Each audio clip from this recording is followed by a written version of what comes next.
कोई कह रहे थे, ज्योति जी का भी भाषण में सुन रहा था, क्या नारायण बेनीवाल को जेर का घूट पीना पड़ गया।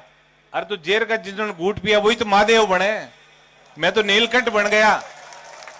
मैं हमेशा एक बात कहता हूं कि मैं बड़ा सौभाग्यशाली व्यक्ति हूं, और मैं ही नहीं, आप सब सौभाग्यशाली व्यक्ति हैं कि हमें ऐसे कप्तान का सिपाही बनने का मौका मिला जिसने काजल की कोठरी में रहके और काला दाग अपनी जिंदगी में नहीं लगने दिया। मैं हनुमान बेनीवाल का वो सिपाही हूं। मैं यदि हनुमान बेनीवाल भी मेरी तरह कभी सोच लेते, फिर मीडिया के बंधु मुझे पूछ रहे थे बार बार कुरेद रहे थे वो कि इस बार आपको उम्मीदवार नहीं उतारा, कनिका जी को उतार दिया।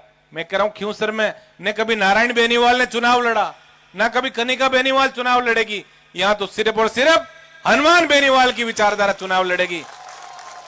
कोई कह रहे थे, ज्योति जी का भी भाषण में सुन रहा था, क्या नारायण बेनीवाल को जेर का घूट पीना पड़ गया। अरे तो जेर का जिन्होंने घूट पिया वही तो महादेव बने, मैं तो नीलकंठ बन गया। मैं हमेशा एक बात कहता हूं कि मैं बड़ा सौभाग्यशाली व्यक्ति हूं, और मैं ही नहीं, आप सब सौभाग्यशाली व्यक्ति हैं कि हमें ऐसे कप्तान का सिपाही बनने का मौका मिला जिसने काजल की कोठरी में रहके और काला दाग अपनी जिंदगी में नहीं लगने दिया। मैं हनुमान बेनीवाल का वो सिपाही हूं। मैं यदि हनुमान बेनीवाल भी मेरी तरह कभी सोच लेते, फिर मीडिया के बंधु मुझे पूछ रहे थे बार बार कुरेद रहे थे वो कि इस बार आपको उम्मीदवार नहीं उतारा, कनिका जी को उतार दिया।